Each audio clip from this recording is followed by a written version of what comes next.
नमस्कार दोस्तों। तो आज हम बात करने वाले हैं राष्ट्रपति के बारे में। सबसे पहले हम बता दें कि राष्ट्रपति है वह राष्ट्र का मुखिया होता है।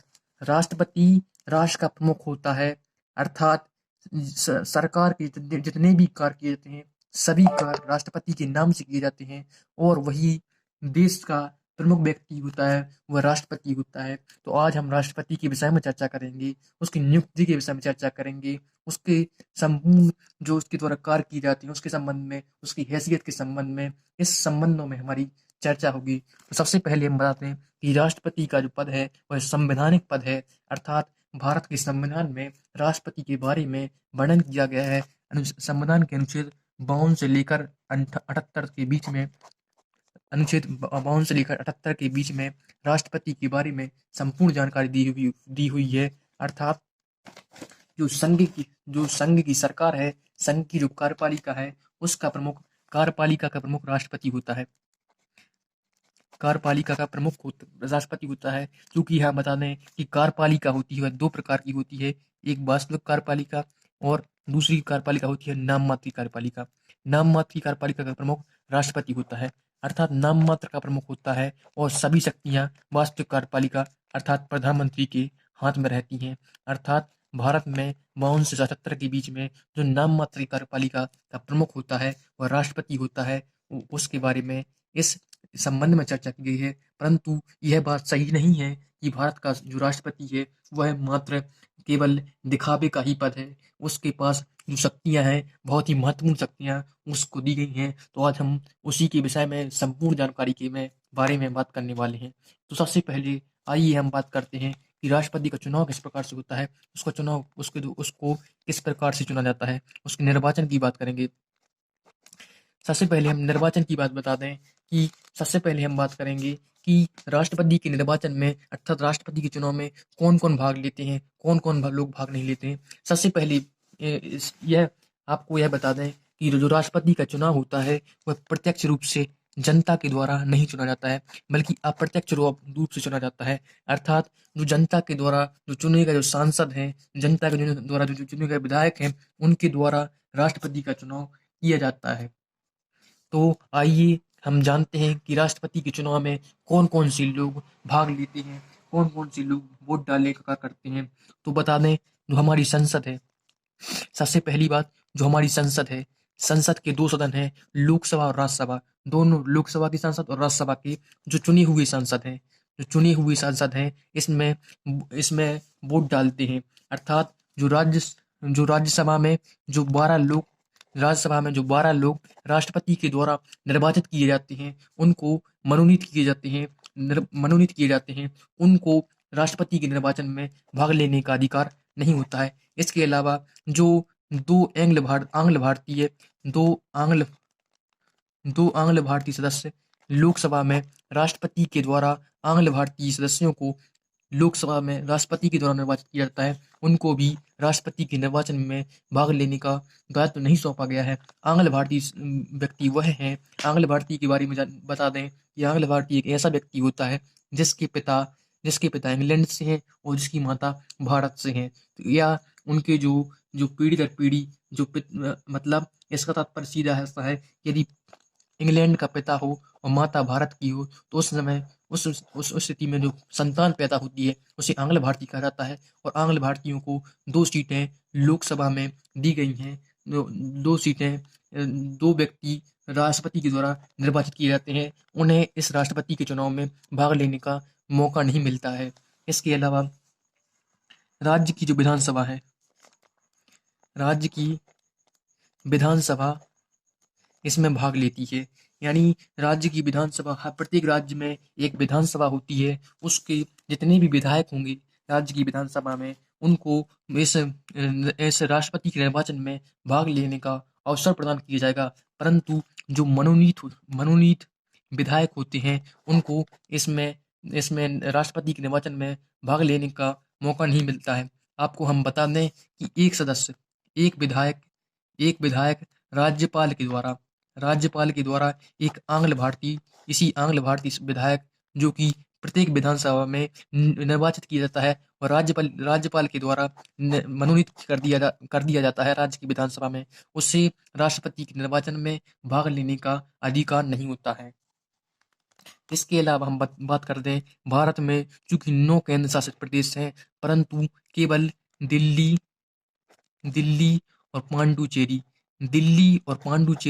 पांडुचेरी में ही विधानसभाएं हैं, वहां पर मुख्यमंत्री हैं। चूंकि जो दोनों जगह विधानसभाएं हैं, इसलिए इन केंद्र शासित प्रदेशों केवल 2 केंद्र शासित प्रदेशों को की विधानसभाओं के सदस्यों को ही उनके विधायकों को ही राष्ट्रपति के निर्वाचन में भाग लेने का अवसर प्राप्त होता है।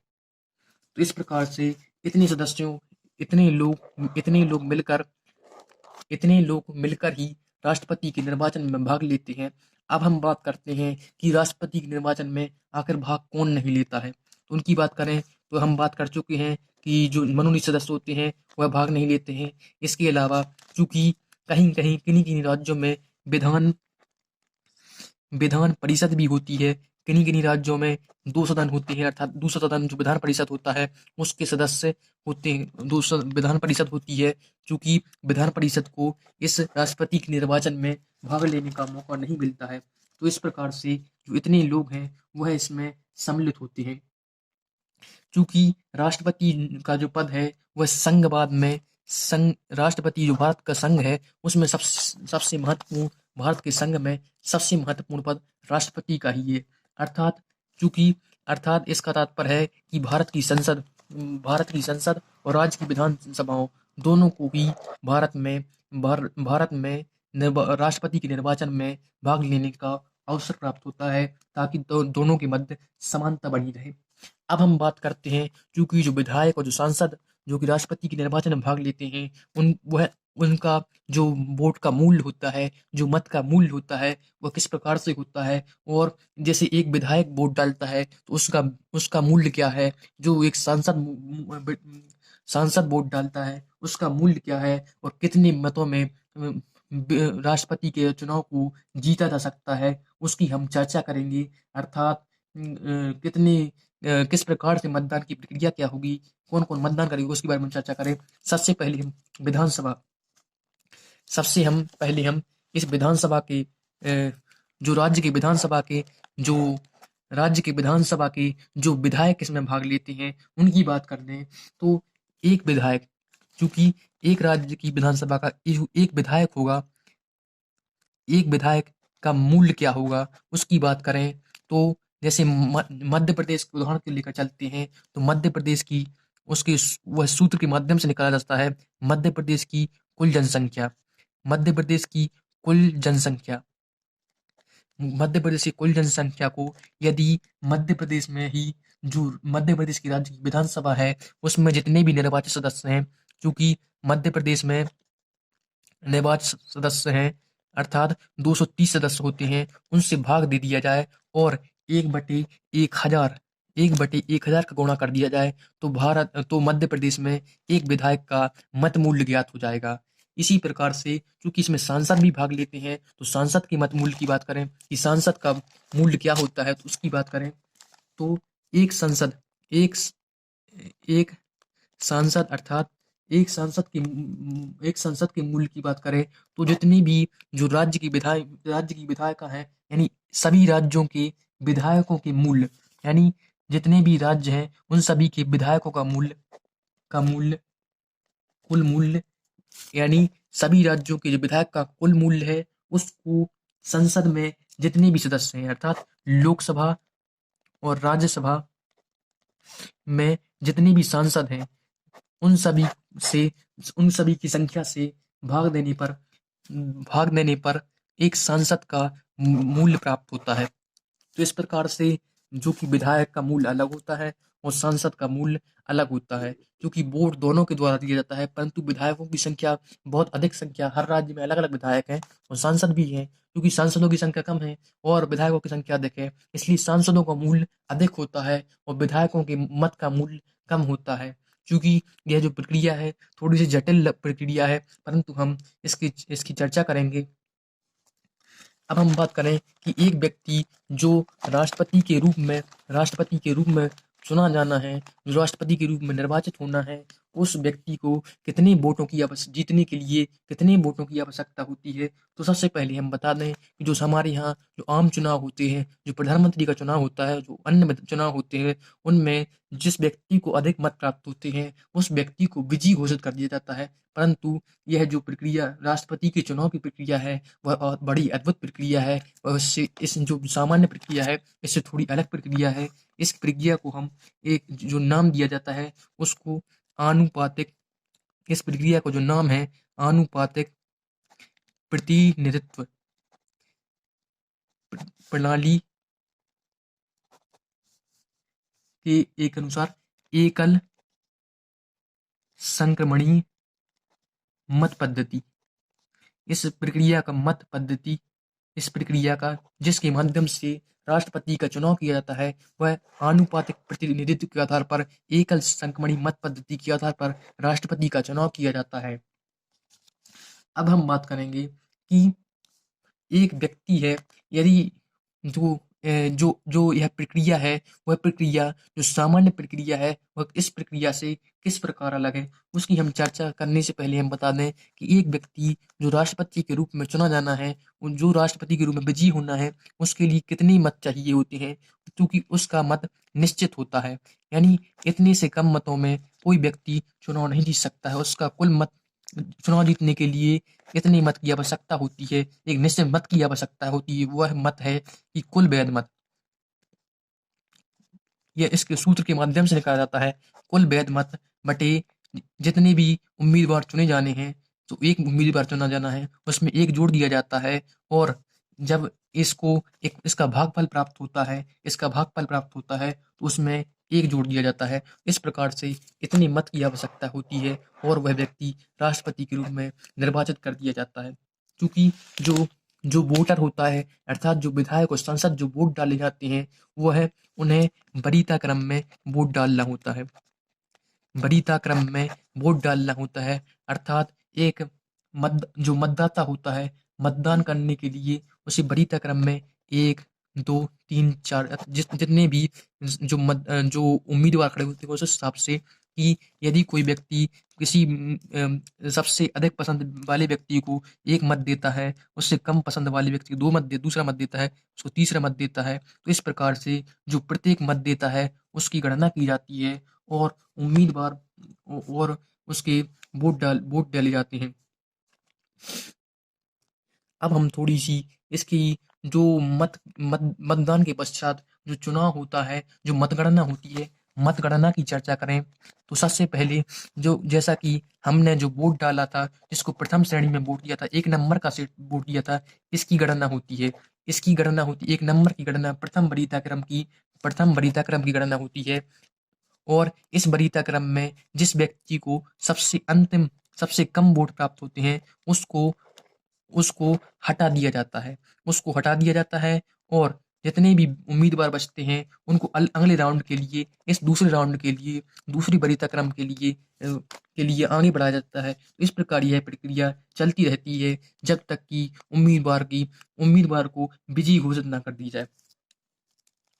क्योंकि हमने ऊपर चर्चा की थी कि आनुपातिक प्रतिनिधित्व प्रणाली के आधार पर एकल संक्रमणीय मत के माध्यम से राष्ट्रपति का चुनाव होता है। क्योंकि यह प्रक्रिया थोड़ी सी जटिल है, परंतु इस प्रक्रिया को अपनाने को लेकर जो भारत की जो संविधान सभा थी, उसमें भी संविधान सभा में भी बहुत ही माथापच्ची हुई थी। परंतु इसके बावजूद भी भारत के संविधान निर्माताओं ने, अम्बेडकर साहब ने इस प्रक्रिया को बहुत ही उपयुक्त माना और इसके लिए इसकी इसकी जो वैधानिकता है उसको प्रस्तुत करने के लिए वो कुछ तर्क दिए थे।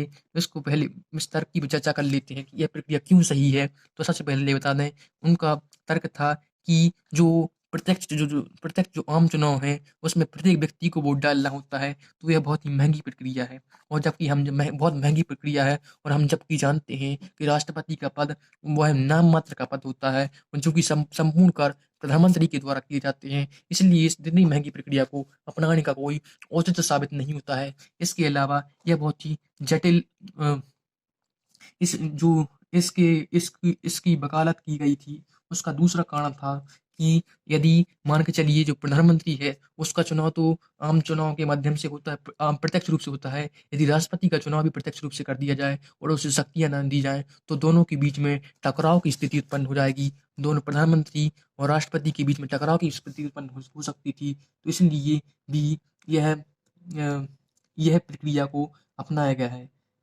तो इस प्रकार से जो आनुपातिक प्रतिनिधित्व प्रणाली है उसको अपनाने के पक्ष में संविधान सभा ने यही निर्णय लिया था। यही निर्णय लिया था। इसके अलावा यदि हम बात करें कि राष्ट्रपति के चुनाव में यदि कोई विवाद उत्पन्न होता है, राष्ट्रपति के चुनाव में कोई विवाद उत्पन्न होता है तो उसका फैसला उच्चतम न्यायालय के द्वारा किया जाता है। तो भारत सर्वोच्च न्यायालय है उसके द्वारा इस संबंध में फैसला दिया जाता है। तो इस प्रकार से जो चुनाव आयोग है, चुनाव आयोग को इस राष्ट्रपति के विवादों के संबंध, राष्ट्रपति के चुनाव के संबंध में यदि कोई विवाद उत्पन्न होता है उससे संबंधित कोई शक्ति नहीं है। इस प्रकार जो हमने यहाँ पर चर्चा की है कि भारत में जो राष्ट्रपति का निर्वाचन होता है वह किस प्रकार से होता है, किन किन लोगों को सम्मिलित किया जाता है, कौन कौन इसका विवाद को निपटारा करता है, किस प्रकार से मतगणना होती है, किस प्रकार से जो वरीयता क्रम होता है और जो प्रणाली आनुपातिक प्रतिनिधित्व प्रणाली अपनाई जाती है वह किस प्रकार से जो सामान्य आम चुनाव की प्रणाली है उससे अलग यह प्रणाली क्यों है, उसकी हमने चर्चा की। और हमने यहाँ चर्चा की कि कितने मत चाहिए किसी व्यक्ति को राष्ट्रपति के रूप में निर्वाचित होने के लिए। क्योंकि अब हम थोड़ी सी चर्चा इसके जो मतगणना हुई थी, मतगणना किस प्रकार से होती है, किस वरीयता क्रम में मतगणना होती है उसके बारे में बात करें। उस एक उदाहरण के माध्यम से समझ सकते हैं। उदाहरण के माध्यम से हम इसको समझ लें। मान के चलिए किसी वर्ष, किसी भी वर्ष में यदि राष्ट्रपति चुनाव हुए हैं उसमें यदि तीन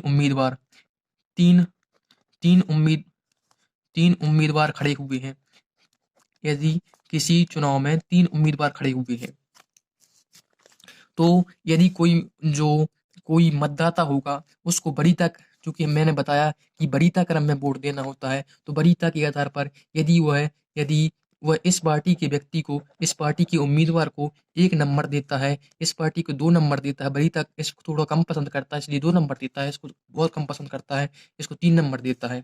इसी प्रकार जो कोई अन्य उम्मीदवार इस व्यक्ति को 1 नंबर देता है, इस व्यक्ति को 2 नंबर देता है, इस व्यक्ति को 3 नंबर देता है। तो इस प्रकार से ये इन तीनों उम्मीदवारों के कुल मतों को जोड़ लिया जाता है और बाद में जब मतगणना होती है तो सबसे पहले जो 1 नंबर जो वोट दिया गया है, जिसको 1 नंबर में सबसे अधिक वोट प्राप्त होंगे, जिसको 1 नंबर के सबसे अधिक वोट प्राप्त होंगे वह व्यक्ति आगे बढ़ जाएगा और जिसे कम प्राप्त 1 नंबर के वोट इसे नहीं प्राप्त हो गए, इसलिए इसको पहले राउंड से बाहर कर दिया जाएगा। इस प्रकार जो पहले राउंड की मतगणना होती है उसमें जो तीसरा व्यक्ति होता है जिसे सबसे कम 1 नंबर प्राप्त हुआ है इसको हटा दिया जाएगा और इसके जो वोट रहेंगे जो उसके वोट रहेंगे इन दोनों को ट्रांसफर कर दिए जाएंगे और इसके पश्चात दूसरे राउंड में जो मतगणना होगी उसमें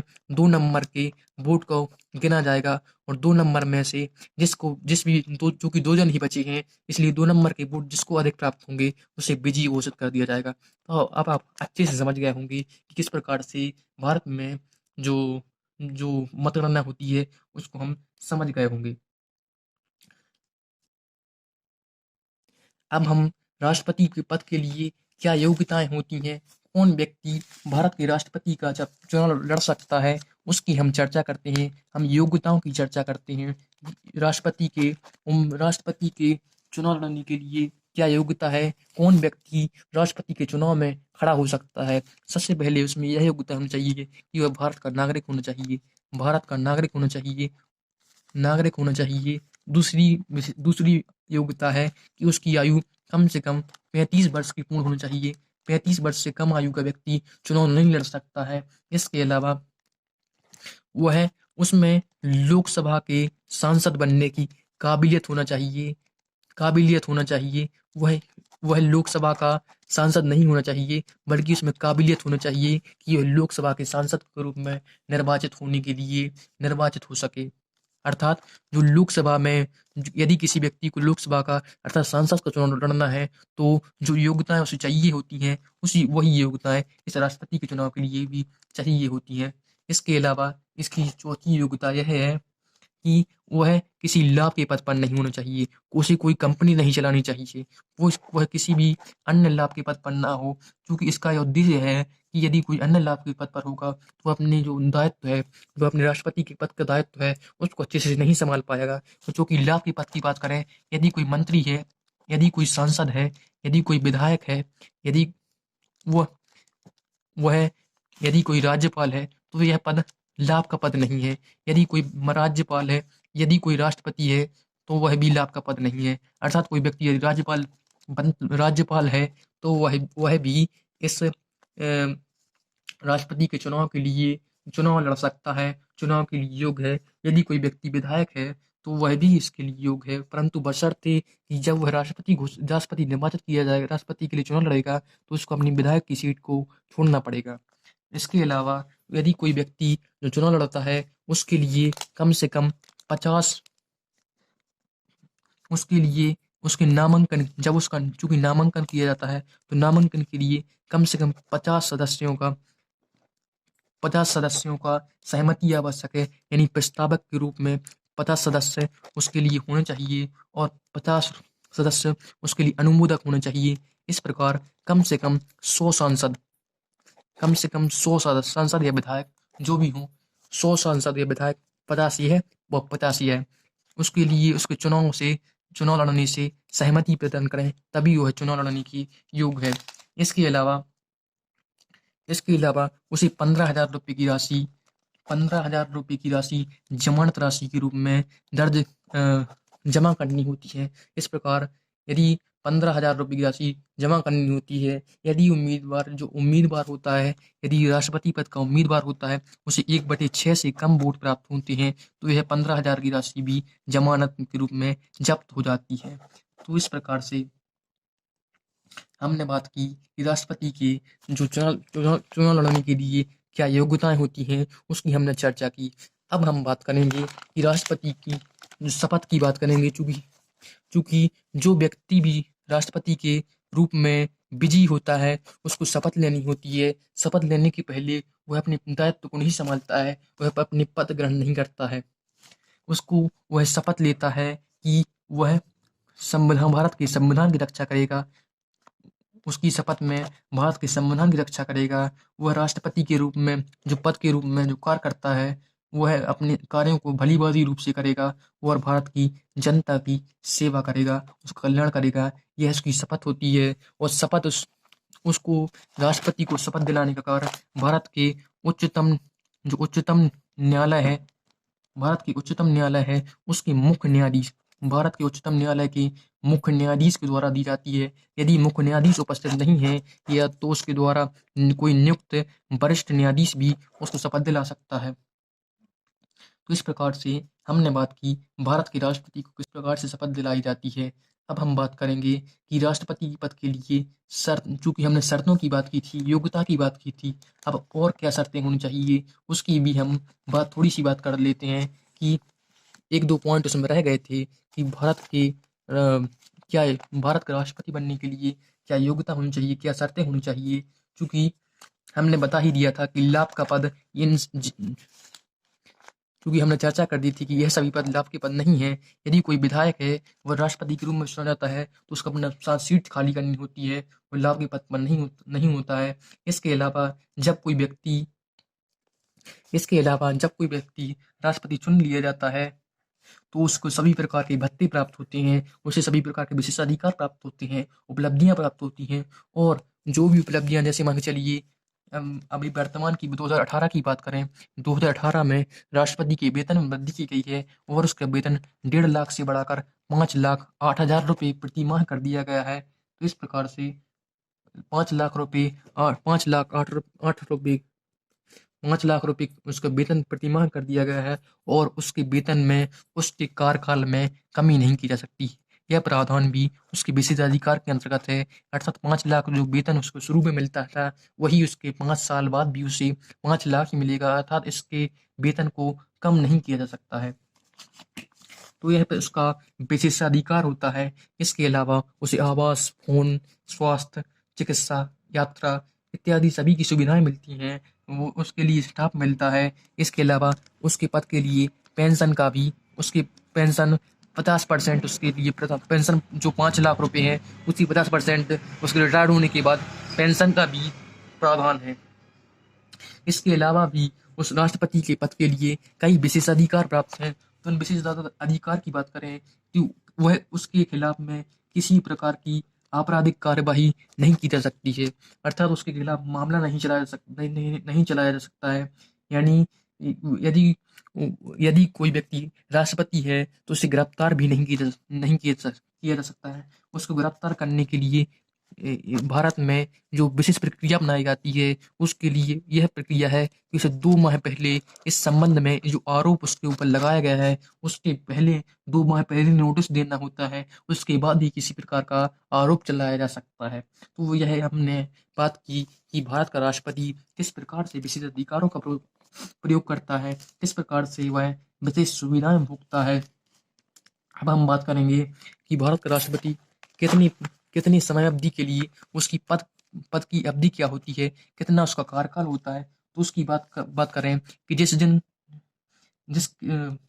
वह पद धारण करता है, जिस दिन वह पद ग्रहण करता है, उस दिन की तिथि से लेकर अगले 5 वर्षों के लिए उसका उसका निर्वाचन किया जाता है। उसकी पद अवधि 5 वर्ष होती है और उसे 5 वर्ष के पश्चात त्याग पत्र, 5 वर्ष जब उसके पूर्ण हो जाते हैं तो उसको त्याग पत्र देना होता है। इसके अलावा यदि यदि भारत की संसद उससे संतुष्ट नहीं है, तो उसके लिए उसको हटाने के लिए एक विशेष प्रक्रिया अपनाई जाती है, जिसे महाभियोग की प्रक्रिया कहते हैं। इस महाभियोग की प्रक्रिया के माध्यम से ही भारत के राष्ट्रपति को हटाया जा सकता है।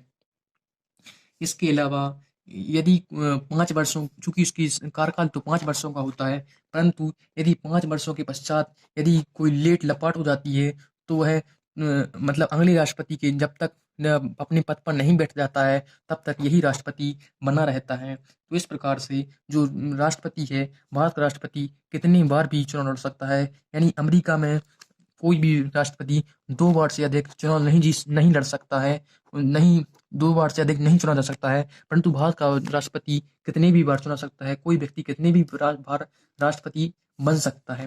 क्योंकि हम महाभियोग की उसको हटाने की जो प्रक्रिया है वह महाभियोग प्रक्रिया है। उस महाभियोग की प्रक्रिया पर हम थोड़ी चर्चा कर लेते हैं कि महाभियोग किस प्रकार से लगाया जाता है, किस प्रकार से हटाया जाता है। तो जो महाभियोग की प्रक्रिया है वह संविधान की उल्लंघन, यदि संविधान का उल्लंघन के आधार पर लगाई जाती है। यदि यह सिद्ध हो जाता है कि भारत के राष्ट्रपति ने संविधान का उल्लंघन किया है, तो उसको अपने पद से हटाने के लिए महाभियोग की प्रक्रिया चलाई जाएगी। महाभियोग की प्रक्रिया चलाने के लिए कम से कम 1/4 संसद में जितने सदस्य हैं उनके जो संसद में जितने भी सदस्य हैं उनके 1/4 सदस्यों को हस्ताक्षर करके एक पत्र देना होता है कि हम भारत के राष्ट्रपति पर महाभियोग चलाना चाहते हैं, हम उसे हटाना चाहते हैं। तो कम से कम 1/4 सदस्य सहमत होनी चाहिए। इसके अलावा 14 दिन के पहले उसे सूचना देनी पड़ती है, उसको नोटिस देना पड़ता है ताकि ताकि उसको अपनी बचाव के लिए मौका मिल सके। इस प्रकार से 1/4 सदस्य दिन होने चाहिए, 14 दिन का समय होना चाहिए। और हम महाभियोग की प्रक्रिया पर हम चर्चा करेंगे तो हम पाते हैं कि यदि महाभियोग की प्रक्रिया को एक सदन से पास करवाना है तो उसके लिए दो तिहाई बहुमत की आवश्यकता होती है। अर्थात 2/3 बहुमत। यदि लोकसभा में कोई राष्ट्रपति के खिलाफ महाभियोग का जो प्रस्ताव लाया जाता है उसको 2/3 सदस्य यदि सहमत हैं, 2/3 सदस्य विशेष बहुमत से पारित कर देते हैं तो वह दूसरे सदन में चला जाता है और दूसरे सदन में जाने के पश्चात भी वह 2/3 विशेष बहुमत से पारित हो जाता है। तो इस प्रकार से राष्ट्रपति उसके पद से हटाया जाता है। अर्थात राष्ट्रपति को हटाने के लिए विशेष बहुमत का प्रयोग किया जाता है और विशेष बहुमत के आधार पर ही राष्ट्रपति को हटाया जाता है। क्योंकि राष्ट्रपति को हटाने की जो प्रक्रिया है वह संसद के द्वारा की जाती है इसलिए संसद या न्यायिक अर्धन्यायिक प्रक्रिया के रूप में कार्य करती है, क्योंकि संसद का काम कानून बनाना है, परंतु यहाँ पर उसको हटाने का काम भी कर रही है, न्याय देने का काम भी कर रही है, इसलिए उसकी यह प्रक्रिया अपनाई जाती है। इसके अलावा यदि हम बात करें कि संसद के जो सदस्य संसद के वही सदस्य राष्ट्रपति के निर्वाचन में भाग लेते हैं, जो निर्वाचित सदस्य होते हैं वही भाग लेते हैं, परंतु जब उसको हटाने का प्रश्न आता है तो सभी सदस्यों को उसको हटाने का मौका प्राप्त होता है, अर्थात जो नामित सदस्य हैं, जो कि दो लोकसभा में नामित व्यक्ति होते हैं, 12 राज्यसभा में नामित व्यक्ति होते हैं, तो उनको भी इस महाभियोग की प्रक्रिया में हिस्सा लेने का मौका मिलता है। जबकि जबकि जो चुनाव होता है राष्ट्रपति का, तो इनको व्यक्तियों को शामिल होने का मौका नहीं मिलता है। लेकिन जब उसको हटाने की प्रक्रिया चलती है तो नामित और राज्यसभा के जो 12 सदस्य नामित होते हैं, उनको भी इस हटाने की प्रक्रिया में भाग लेने का मौका मिलता है। परंतु जो राज्य की विधानसभाएं हैं जो राज्य की विधानसभाएं होती हैं, उनको जब चुनाव होता है, तो राष्ट्रपति का चुनाव होता है, तो उसमें वोट डालने का अवसर प्राप्त होता है, अर्थात विधायकों को राज्य की विधानसभाओं को राष्ट्रपति को चुनने का अधिकार, चुनाव करवाने का अधिकार होता है। परंतु जब महाभियोग की प्रक्रिया चलती है, राष्ट्रपति को हटाने का प्रावधान किया जाता है, तो राज्य विधानसभाओं को इसमें हिस्सा लेने का मौका नहीं मिलता है, केवल संसद ही इसमें हिस्सा लेती है, संसद के व्यक्ति भी हिस्सा लेते हैं। अब हम थोड़ी सी चर्चा करेंगे राष्ट्रपति के पद की रिक्तता से, कि राष्ट्रपति का पद कब रिक्त होता है, किस प्रकार से रिक्त किया जाता है, तो उसके कुछ प्रावधान हैं। इसके तहत रिक्ति यदि यदि हम बात करते हैं कि राष्ट्रपति का पद कब रिक्त होता है, तो उसकी हम बात करें, यदि राष्ट्रपति का जो 5 वर्ष हैं वह पूरी हो जाए। इसके अलावा यदि वह स्वयं से त्यागपत्र दे दे, वह अपना त्यागपत्र उपराष्ट्रपति को अपना त्यागपत्र दे दे, तो भी उसका पद खाली हो जाता है। इसके अलावा महाभियोग की जो हमने प्रक्रिया की चर्चा की, उसके माध्यम से भी उसका पद खाली किया जा सकता है। इसके अलावा जब उसकी मृत्यु होने पर उसका पद खाली हो जाता है। अभी तक भारत में 2 ऐसे राष्ट्रपति हो चुके हैं जिनकी मृत्यु के द्वारा उनका पद खाली हो गया था, जिसमें डॉक्टर जाकिर हुसैन और दूसरे राष्ट्रपति ऐसे फखरुद्दीन फखरुद्दीन अहमद अली अहमद फखरुद्दीन अली अहमद 2 व्यक्ति हैं जिनके मृत्यु के कारण उनका पद रिक्त हुआ था। इसके अलावा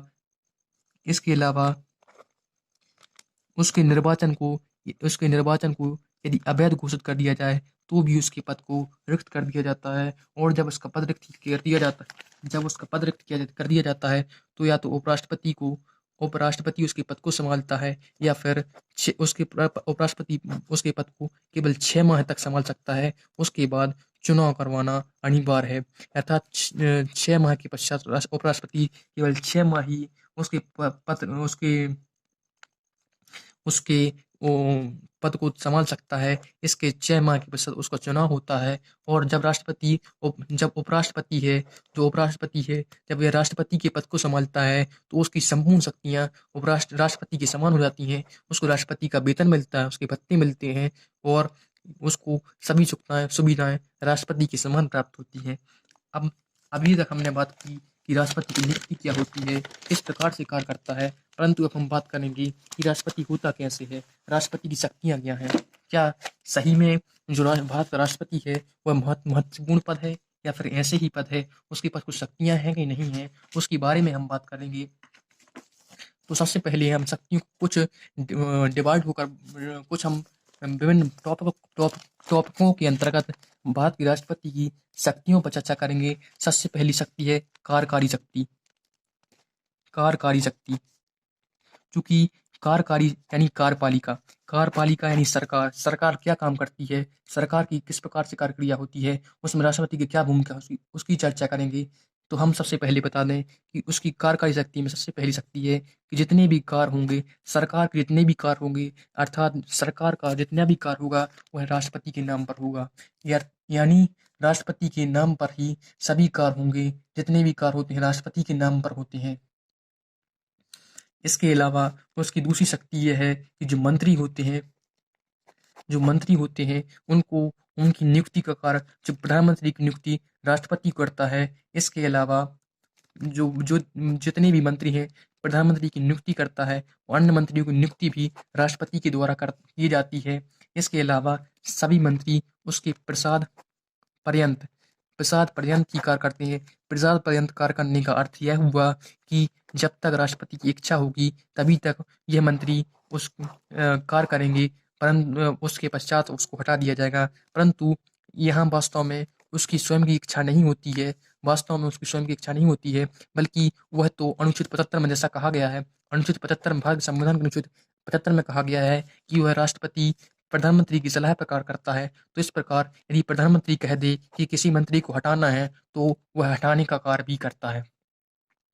इसके अलावा जो अन्य व्यक्ति हैं, जैसे भारत का महान्यायवादी है, जो कि भारत का महान्यायवादी जो कि भारत सरकार का वकील होता है, उसको वह उसकी नियुक्ति भी राष्ट्रपति करता है और यह भी उसके प्रसाद पर्यंत कार्य करता है। क्योंकि हमने प्रसाद पर्यंत को बता ही दिया है कि उसको हटाने का अधिकार, महान्यायवादी को हटाने का अधिकार भी इसी को है। इसके अलावा अन्य लोग जैसे महानियंत्रक, जो भारत का महानियंत्रक और लेखा परीक्षक है, यानी इसे हम संक्षिप्त रूप से CAG कैग भी कहते हैं, उसकी नियुक्ति करता है। इसके अलावा भारत का जो मुख्य चुनाव आयुक्त है, भारत में जो चुनाव को संचालित करवाता है, जो मुख्य चुनाव आयुक्त होता है, उसकी नियुक्ति करने का कार्य भी इसी के द्वारा किया जाता है। यानी भारत में मुख्य चुनाव आयुक्त है, उसकी नियुक्ति का कार्य भी राष्ट्रपति के द्वारा किया जाता है। इसके अलावा जो भारत में वित्त आयोग है, भारत का वित्त आयोग है, उसको भी जो कि वित्त आयोग का कार्य है कि राज्यों के बीच में जो टैक्स होते हैं, राज्यों को अनुदान देना, राज्यों को करों का भाग देना, उसकी भी नियुक्ति हर 5 साल में वित्त आयोग की नियुक्ति का कार्य राष्ट्रपति के द्वारा किया जाता है। इसके अलावा जो संघ एवं लोक सेवा आयोग है, उनकी आयोग के अध्यक्ष और सदस्य, उनको भी, उनकी नियुक्ति का कार्य भी राष्ट्रपति के द्वारा किया जाता है। इसको हम UPSC भी कहा जाता है, जो भारत की बहुचर्चित संस्थान है, उसकी नियुक्ति भी राष्ट्रपति के द्वारा की जाती है और राज्यपालों की नियुक्ति भी राष्ट्रपति के द्वारा की जाती है। और हम यहाँ राष्ट्रपति के द्वारा की जाती है, क्योंकि ये नियुक्तियाँ तो वास्तव में राष्ट्रपति के द्वारा की जाती, सभी नियुक्ति राष्ट्रपति के द्वारा की जाती है, परंतु जो राष्ट्रपति स्वयं की इच्छा से नियुक्ति नहीं करता है, बल्कि ये की नियुक्तियाँ प्रधानमंत्री की सलाह पर की जाती हैं। यानी प्रधानमंत्री जिस व्यक्ति को जो पद देना चाहता है, उसकी नियुक्ति वास्तव में राष्ट्रपति करता है, परंतु वह उसकी स्वयं की मर्जी नहीं होती है, स्वयं का विवेकाधिकार नहीं होता है। यह विवेकाधिकार मात्र प्रधानमंत्री को होता है, उसके मंत्रिमंडल का होता है। इसके अलावा भी उसके कई अन्य कार्य भी हैं, उसकी हम चर्चा करेंगे। तो उसकी चर्चा वो है जो प्रधानमंत्री जो भी कार्य करता है, तो प्रधानमंत्री से जो कार्य किए गए हैं उसको वह मांग सकता है, उसकी जानकारी मांग सकता है कि प्रधानमंत्री ने क्या कार्य किया है, उसकी जानकारी मांग सकता है।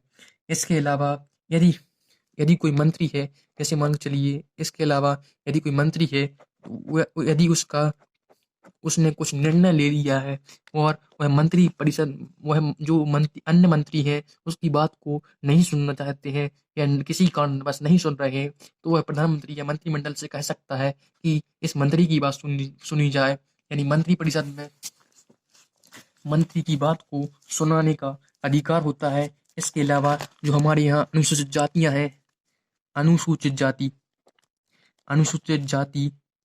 और अनुसूचित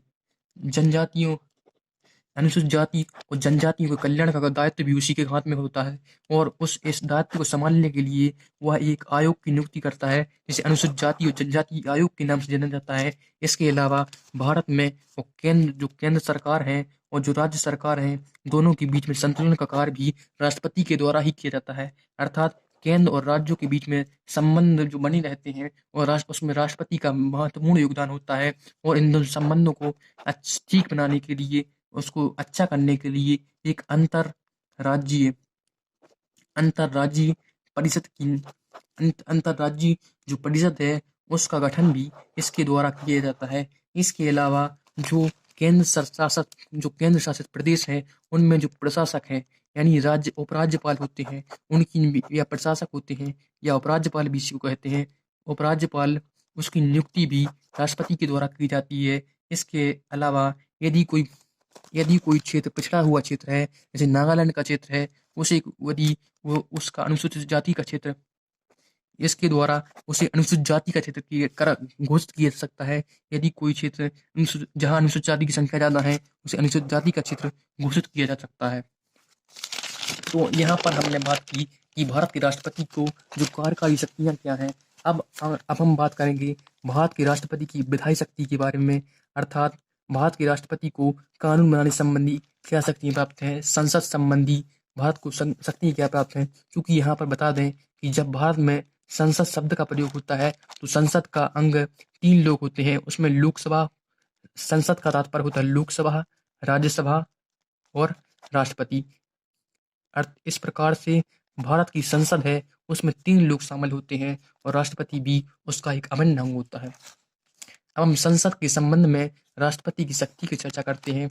सबसे पहले इसकी प्रमुख बात, पहली शक्ति यह है कि यदि संसद की बैठक होती है तो बैठक को बुलाता है, वो उसका कार्य राष्ट्रपति करता है। बैठक को स्थगित करने का कार्य राष्ट्रपति के द्वारा किया जाता है। इसके अलावा यदि लोकसभा को, चूंकि राज्यसभा विघटित नहीं होती है, इसलिए लोकसभा को विघटित करने का कार्य 5 साल के पश्चात या फिर उससे पहले भी राष्ट्रपति को विघटित करने का अधिकार है।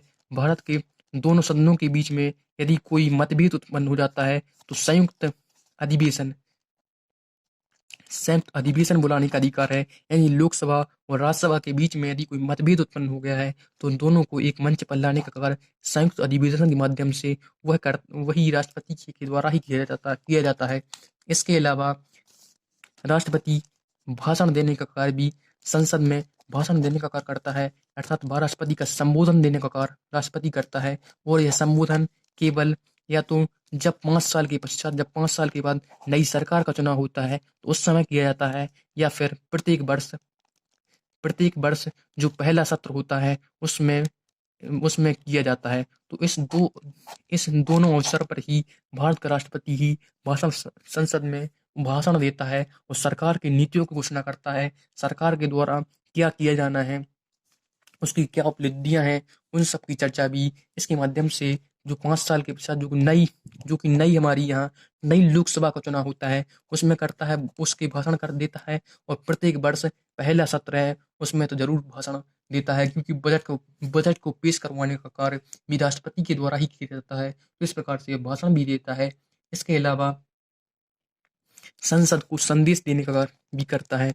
यानी यदि कोई विधेयक से संबंधित यदि किसी प्रकार का लफड़ा बना हुआ है, यदि कोई दिक्कत बनी हुई है तो संदेश भेज सकता है, संसद से जानकारी मांग सकता है। उसकी शक्ति भी उसके पास है। यदि मान के चलिए जो लोकसभा है, लोकसभा का अध्यक्ष या उपाध्यक्ष है, उसका अध्यक्ष है या उपाध्यक्ष है, या राज्यसभा का सभापति या उपसभापति, यदि इन दोनों के पद यानी इनके पद रिक्त हैं, यदि इनके पद रिक्त हैं तो इनके स्थान पर किसी अन्य व्यक्ति को उस सदन की अध्यक्षता करने का दायित्व भी राष्ट्रपति किसी व्यक्ति को सौंप सकता है। यह शक्ति भी राष्ट्रपति के पास है। इसके अलावा जो भारत की राज्यसभा है उसमें कुल 12 व्यक्ति नामित किए जाते हैं। यानी 12 व्यक्तियों को नामित किया जाता है, वह भी राष्ट्रपति के द्वारा किया जाता है। अर्थात यदि कोई व्यक्ति साहित्य के क्षेत्र में, कला के क्षेत्र में, विज्ञान के क्षेत्र में या फिर समाज सेवा के क्षेत्र में अव्वल आता है, आगे होता है, वैसे कुल 12 व्यक्तियों को राज्यसभा में नामित करने का कार्य राष्ट्रपति के द्वारा किया जाता है। इस प्रकार से भारत में कई सेलिब्रिटीज जो क्रिकेट से क्षेत्र से हों या फिर बॉलीवुड से क्षेत्र से हों, इस राज्यसभा में चुने जाते हैं। क्योंकि सचिन तेंदुलकर जो क्रिकेट से संबंधित थे वह भी इसके में कला के क्षेत्र में चुने गए थे, जो कि क्रिकेट खेलना कला है। इसके अलावा जावेद अख्तर को चुना गया, साहित्य के क्षेत्र में चुना गया था। विज्ञान के क्षेत्र में भी कई व्यक्तियों को चुना जाता, हेमा मालिनी इत्यादि अन्य बॉलीवुड कलाकारों को भी राज्यसभा में नामित किया जाता है। इसके अलावा लोकसभा में भी राष्ट्रपति के द्वारा 2 व्यक्तियों को नामित किया जाता है और यह 2 व्यक्ति आंग्ल भारतीय होते हैं। चूंकि आंग्ल भारतीय सदस्य वह होता है जिसका पिता इंग्लैंड से हो और जिसकी माता भारतीय हो, इस प्रकार से जिसका पिता यहाँ पर महत्वपूर्ण है, क्योंकि पिता इंग्लैंड का होना चाहिए और माता राष्ट्र भारत की होनी चाहिए, उस व्यक्ति को भारतीय व्यक्ति कहा जाता है। और इस ऐसे दो व्यक्तियों को भारत की लोकसभा में निर्वाचित करने का कार्य राष्ट्रपति के द्वारा किया जाता है। यदि राष्ट्रपति को ऐसी संतुष्टि हो जाए कि लोकसभा में राष्ट्रपति को ऐसी संतुष्टि हो जाए कि लोकसभा में आंग्ल भारतीय जो समुदाय है, भारत में बहुत बड़ा समुदाय है, उसके प्रतिनिधित्व तो नहीं है लोकसभा में, यदि आंग्ल भारतीय सदस्य का कोई सदस्य चुनकर नहीं आया है, तो ऐसे दो व्यक्तियों को नामित करने का कार्य भी राष्ट्रपति के द्वारा ही किया जाता है। इसके अलावा यदि भारत की जो इसके अलावा भी बहुत से कार्य राष्ट्रपति के द्वारा किए जाते हैं। उनकी हम चर्चा करें कि जो भारत की संचित निधि है, भारत की जो संचित निधि है, संचित निधि भारत में 3 प्रकार की भारत की जो निधियां हैं, लोक लेखा निधि, 3 प्रकार की निधियां होती हैं, संचित निधि, लोक लेखा निधि, संचित निधि, लोक लेखा निधि या फिर आकस्मिक निधि। तो इस 3 प्रकार की निधियों में से जो संचित निधि होती है, वह इसी में संपूर्ण पैसे रखे होते हैं। इन पैसों को यदि भारत की सरकार निकालना चाहती है, तो वह राष्ट्रपति ही इसकी राष्ट्रपति की आज्ञा आवश्यक है, राष्ट्रपति की सिफारिश आवश्यक है। उसके बिना भारत की जो सरकार है, वह एक इंच मात्र भी पैसा नहीं निकाल सकती है। संचित निधि में जितना पैसा होता है, वह राष्ट्रपति की आज्ञा के बाद ही निकाला जा सकता है। इसके अलावा यदि राज्य की यदि किसी राज्य की सीमा में बदलाव करना है, यदि किसी राज्य की सीमा का निर्धारण करना है, तो उसके लिए भी राष्ट्रपति की सहमति आवश्यक है, जो कि हाल ही में जो हमारा अनुच्छेद 370 हटाया गया है, उसके लिए भी राष्ट्रपति की सहमति आवश्यकता थी और वह राष्ट्रपति के द्वारा पारित किया गया था। इसके अलावा राष्ट्रपति के पास, चूंकि राष्ट्रपति संसद का प्रमुख अंग होता है, राष्ट्रपति इसलिए जब विधेयक लोकसभा और राज्यसभा से पास हो जाता है, तो उसके पश्चात राष्ट्रपति की सहमति के लिए वह विधेयक जाता है। तो यदि कोई विधेयक राष्ट्रपति की सहमति के लिए गया हुआ है, तो उसके पास तीन स्थिति पैदा हो सकती हैं। या तो अपनी स्वीकृति दे देता है, यानी जब राष्ट्रपति किसी विधेयक को स्वीकृति दे देता है, उस पर हस्ताक्षर कर देता है, तो वह जो बिल रहता है, वह विधेयक बन जाता है, वह पारित हो जाता है, वह अधिनियम बन जाता है। इसके अलावा यह दूसरी स्थिति यही भी हो सकती है कि वह सुरक्षित रख ले, यदि वह विधेयक को सुरक्षित रख ले, यानी उसको नष्ट कर दे, उसको अपनी सुरक्षित रखने का तात्पर्य है कि उसको अपनी सहमति ना दे। उसका इनडायरेक्ट रूप से तात्पर्य यही होता है कि किसी विधेयक को सहमति ना देना। इसके अलावा तीसरी स्थिति यह हो सकती है कि वह लोकसभा राज्यसभा को यह जो विधेयक है, उस पर फिर से विचार करने का दायित्व सौंप दे। केवल यह स्थिति धन विधेयक के संदर्भ में यह स्थिति मान्य नहीं होती है, और बाकी हर साधारण विधेयक को पुनः विचार करने के लिए भेज सकता है, फिर से विचार करने के लिए भेज सकता है और कह सकता है कि फिर से विचार करिए आप। इसके अलावा राज्य विधायिका से संबंधित शक्तियां इसके पास होती हैं। राज्य की जो विधायिका है, जो राज्य की विधायिका होती है, राज्य की विधायिका से संबंधित शक्ति भी इसके पास में होती है, क्योंकि राज्य की विधायिका का प्रमुख राज्यपाल राज्य की विधायिका से संबंधित जो भी बिल पेश होते हैं, उन पर हस्ताक्षर करके उनको कानून बनाने का कार्य राज्यपाल के द्वारा किया जाता है। परंतु राष्ट्रपति की भूमिका भी होती है, वह राज्यपाल किसी विधेयक को राष्ट्रपति की सहमति के लिए भेज सकता है, राष्ट्रपति के विचार के लिए भेज सकता है। तो यदि राज्यपाल किसी विधेयक को राष्ट्रपति के लिए सुरक्षित रखता है, उसके लिए भेजता है, तो उसके संदर्भ में उसके लिए यदि वह उसको स्वीकृति दे सकता है, उसको सुरक्षित रख सकता है, यानी उसे सुरक्षित रखने का तात्पर्य है नामंजूर करना। इसके अलावा ये उसे पुनर्विचार के लिए फिर से विचार करने के दायित्व भी सौंप सकता है। यदि वह धन विधेयक नहीं है, वह धन विधेयक को ऐसा नहीं कर सकता है, और यदि पुनर्विचार के लिए उसने फिर से विचार करने के लिए भेजा है, किसी विधेयक को राज्य की विधायिका के पास फिर से विचार करने के लिए भेजा है, तो वह जब उसने पुनः विचार करके उसको पुनः पारित करके वो राष्ट्रपति के पास भेजे तो राष्ट्रपति को यह अनिवार्य नहीं है कि उस पर सहमति दे, बल्कि उसे मना भी कर सकता है। तो इस प्रकार से ये जो शक्तियाँ हैं वह राष्ट्रपति के पास है, वह बहुत महत्वपूर्ण शक्तियाँ हैं। इसके अलावा जब उदाहरण के लिए मान के चलिए, जब लोकसभा विघटित हो गई हो, लोकसभा लोकसभा का सत्र ना चल रहा हो, सत्र नहीं चल रहा हो, सत्र नहीं चल रहा हो, क्योंकि जो हम जानते हैं कि ये एक वर्ष में 3 सत्र होते हैं। जो बजट सत्र, पहला सत्र बजट सत्र होता है, दूसरा सत्र शायद दूसरा सत्र मानसून सत्र और तीसरा सत्र शीतकालीन सत्र होता है। तो इस प्रकार से 3 सत्र होते हैं भारत के संसद जो चलती है, उसमें 3 सत्र होते हैं।